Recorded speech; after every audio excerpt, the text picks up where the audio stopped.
Ada banyak teman Indonesia yang tanya apa itu pipa.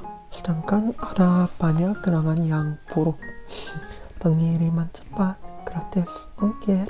Pengiriman cepat, gratis ongkir. Halo teman-teman, aku Arya. Kemarin aku buat postingan di community YouTube dan aku tanya, aku harusnya membuat video apa ya? Jadi ada komentar menceritakan gimana pengalamannya di Indonesia seperti ini. Jadi kali ini aku mau share gimana tinggalnya di Indonesia, gimana rasanya sama di Indonesia, dan ngapain di sana gitu. Supaya kalian lebih menikmati video kali ini, aku pakai batik supaya terasa lebih lokal. Apakah batik ini cocok sama aku? Batik ini aku dapat dari teman Indonesiaku. Dia kasih ini ketika baru pertama kali ketemu. Ya, dia sangat baik hati. Jadi kenapa aku ke Indonesia? Aku ke Indonesia untuk belajar bahasa Indonesia. Jadi semuanya tahu kan, aku jurusan bahasa Indonesia. Selama aku belajar di kampusku,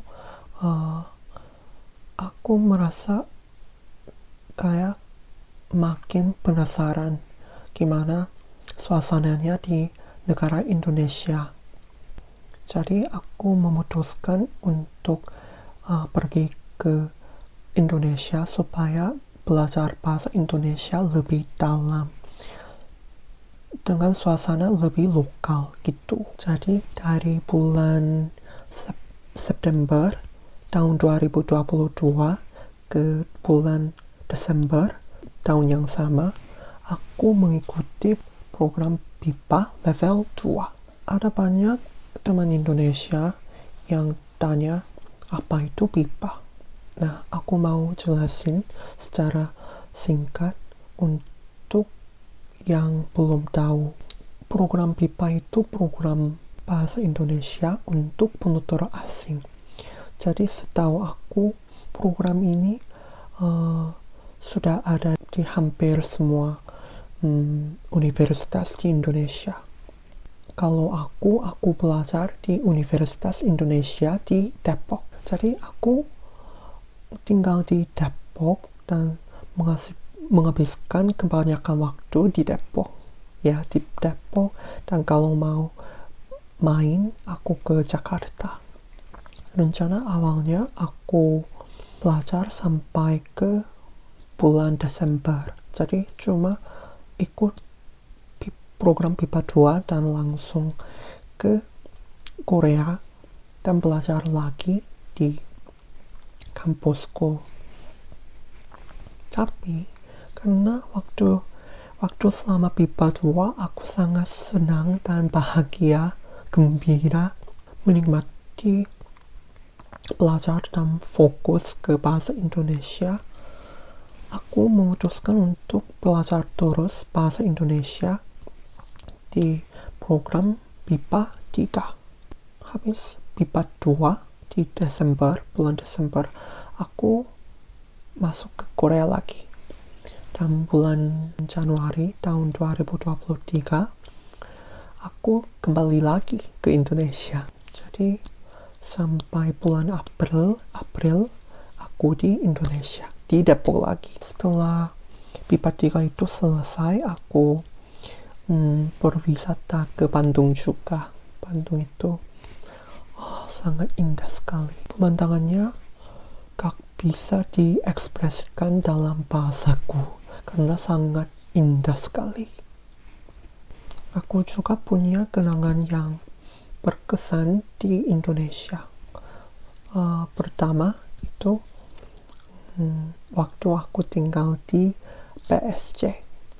Jadi sebelum aku menemukan apartemen yang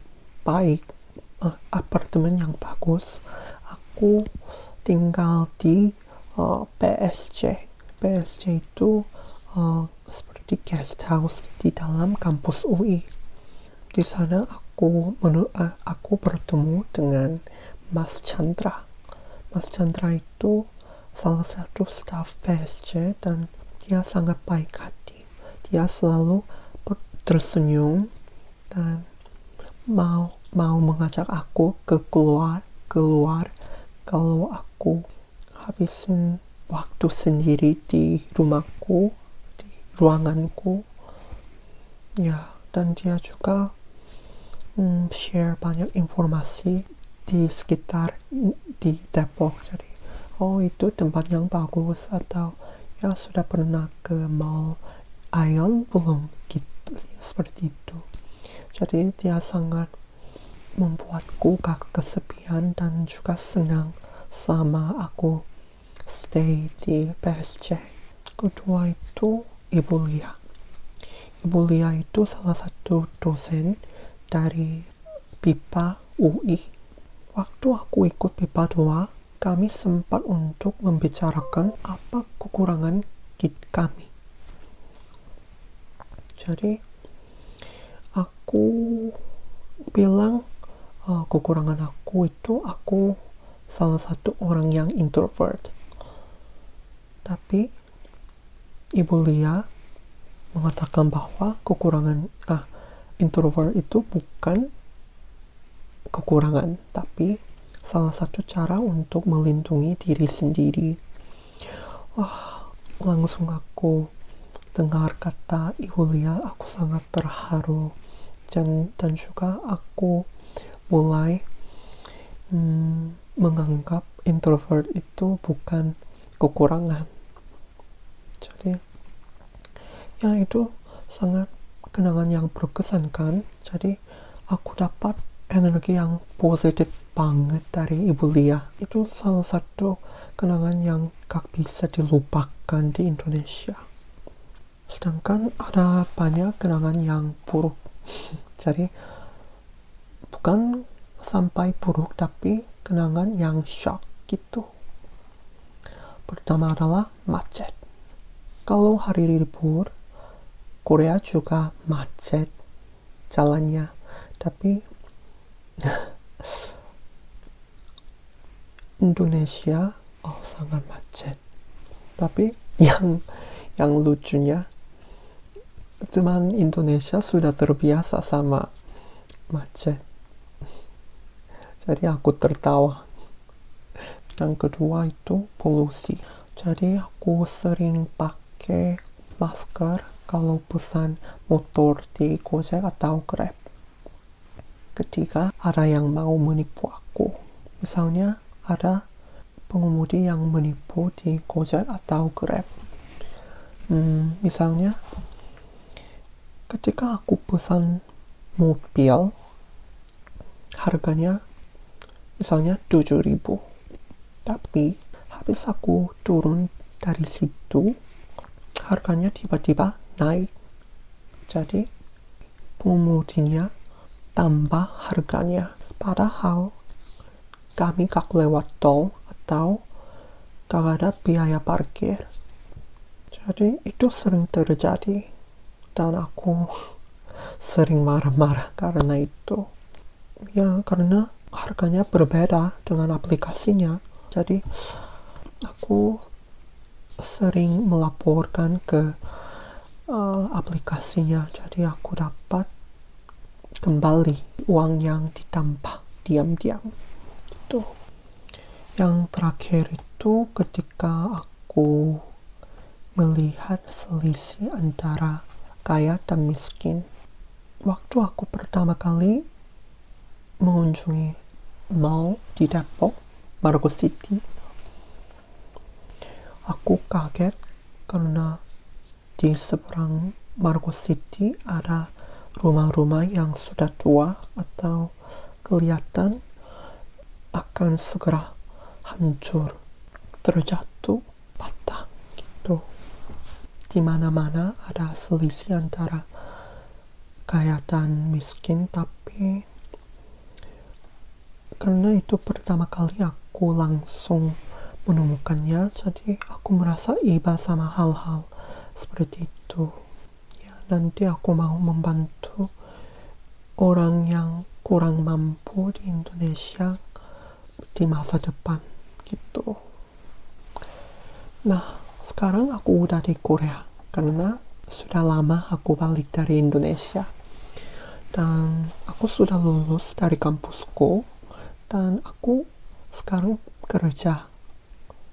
Tapi itu aku gak bisa ceritakan semuanya, jadi nanti kalau sempat aku jelasin lebih lanjut. Ya, jika aku ke Indonesia lagi, aku pengen naik motor karena itu seru banget, dan juga aku mau makan sate Marangi. Sate Marangi 최고. Dan kusuka itu kesukaanku. Kusuka yang keju bakar itu mantap coy. Ada banyak hal-hal yang aku rindukan di Indonesia, sampai aku rindu lagu yang aku dengar di Indonesia.